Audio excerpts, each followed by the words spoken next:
Hey everybody, welcome back to the shop. This is Todd with Industrial Comfort.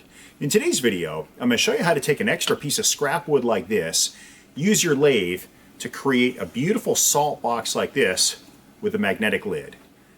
Let me show you how to do it. I've got a beautiful piece of cherry here lying around in the shop that I'm going to use for this project. Now, you want to shoot for something that's at least 4 inches in width by 4 inches of depth. Now, this is probably closer to 6 inches, which is fine. Now, the other thing you have to keep in mind is that for whatever block of wood you decide to go with, the grain has to be going on the x-axis because we're going to treat this like we're turning a bowl. The last thing we're going to want is end grain for the top of the box here. So I found center on the top and on the bottom because I'm going to start by turning this between centers to make a tenon up here so that we can mount it to the chuck. Now this step is optional, but what I'm doing is I'm taking my compass and I'm just scribing a line around the top of this, and what I'm going to do is just remove the material with a bandsaw. Again, it's optional, but I'd prefer to remove less material on the lathe if I don't need to. So I'm gonna bring this over, we'll cut it, and then we'll start rounding it over, put the tenon in place, and we'll mount it to the chuck and start turning.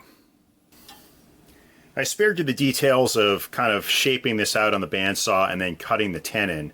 So I am just going to remove this little bit of material and then we'll put it in the chuck and start rounding over.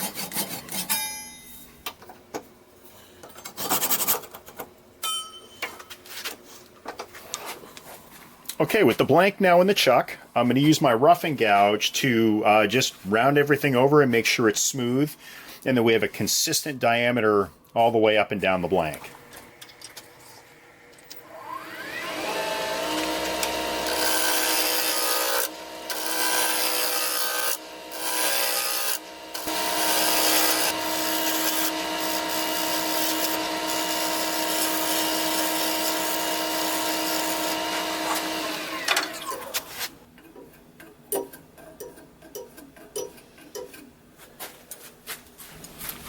With this now rounded over, I've notched an area where I'm going to bring it over to my miter saw so that I can cut off this top because I've got a big crack here.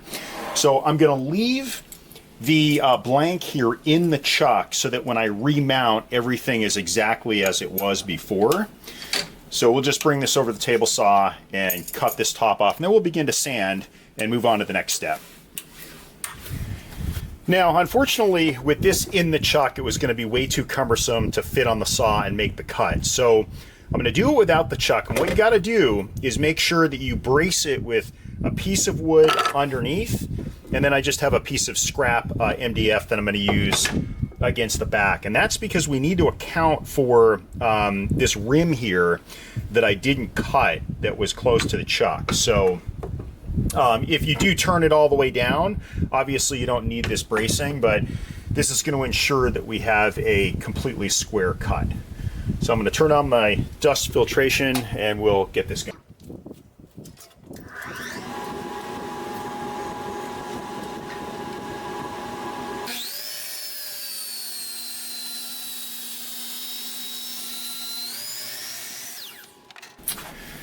With the top piece now cut off, I'm going to dial the speed back and turn the filtration system on. I'm just going to sand this up to the final finish. Then we're going to bring back over to the saw. We're going to cut the top off, and then we're going to remount so that we can hollow the box out.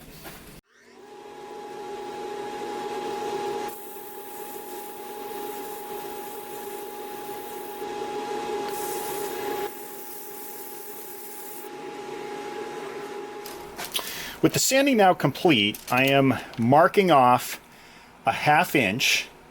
I'm going to take over to the saw, and the 1/2 inch is the piece I'm going to cut off, which we're going to use for the lid.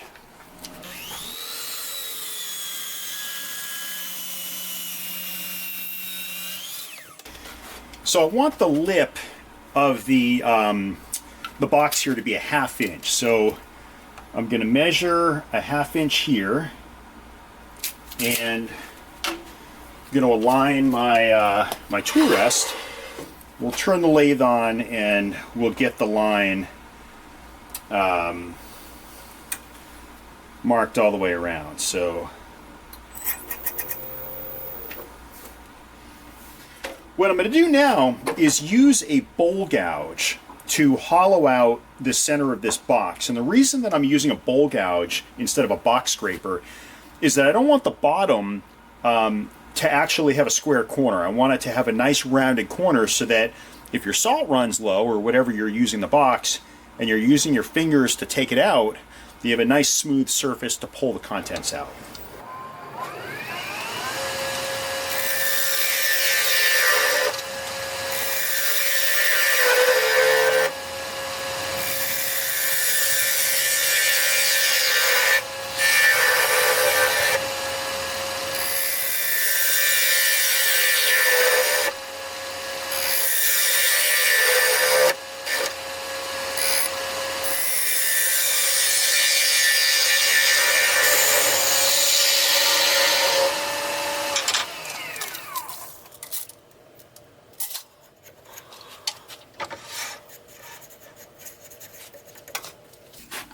All right, at this point, we'll sand, and then we're only going to sand the inside because we've already done the outside here. Then we're going to mark with the parting tool. Actually, I'm going to try to part most of it off, and then we'll just remove it, and then we'll be ready for the next step.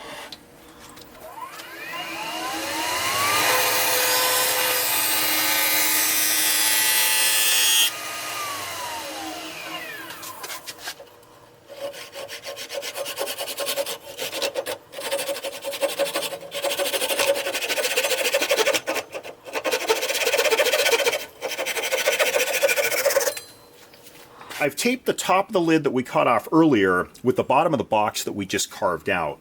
Now, you'll notice, and I've done the best I could to line up the grain here, but you got to remember that the width of the blade, or the kerf, is an 1/8 inch. So when we made this cut, we removed an 1/8 inch of material. So the grain will never line up perfectly, but again, I've done the best that I could. Now, if you notice, I've marked a hole here 1/4 inch in, which is half the distance of the 1/2 inch rim that we've got on the interior of this box. Now, I'm using a number 4 1-inch flathead Phillips brass screw that looks like this. Now, the reason I chose this particular screw is that there's no threading at the top of the screw here. So when we use this box, we're going to rotate the lid. I don't want threads digging into the top here, because over time these threads are going to chew the wood. It's going to loosen the top. So I wanted a nice smooth sort of cylinder at the top here so that we'd reduce the friction. Now, this is a number 4, so I'm using a 5/64 inch drill bit, and I am going to line it up with the punch hole that I've made, and we are going to drill down.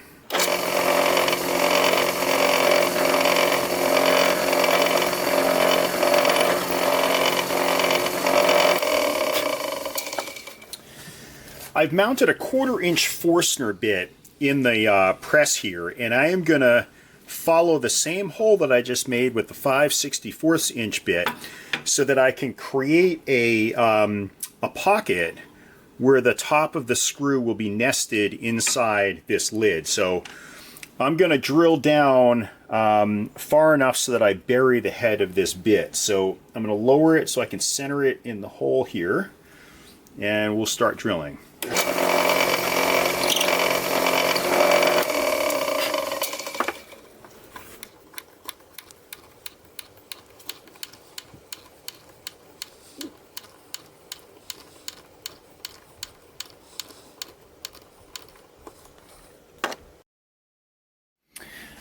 I've got the 1/4 inch Forstner bit back in the drill press, and I used a piece of tape to measure out a line across from the nested screw that we have here to mark out a little punch hole here, 3/16 of an inch in, and one corresponding here at 3/16 of an inch in.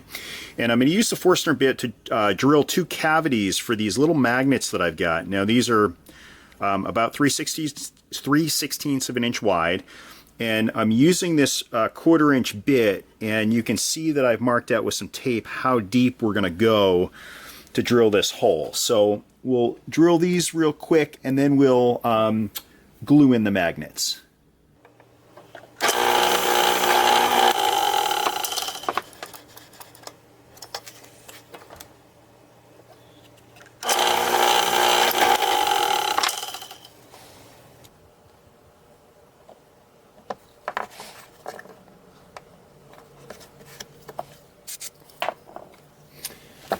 So you'll notice here in the lid of this box, we now have an open cavity where we mounted the screw. So we're going to go back to the lathe, and we're going to turn a little tiny piece that we're going to then use as a plug to cover up this hole, and we'll sand over it, and you'll never know that there's a screw there.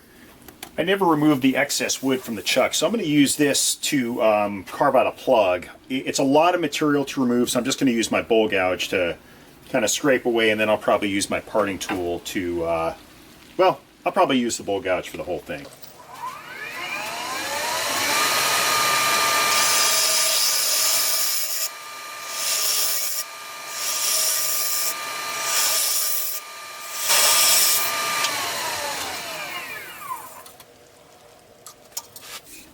Now, if you notice, I'm putting a slight taper on this so that there's a nice snug fit, and we'll tap it into place. So I'll just use this as a reference to see how we're doing, and we're kind of almost there, just a fraction of an inch more.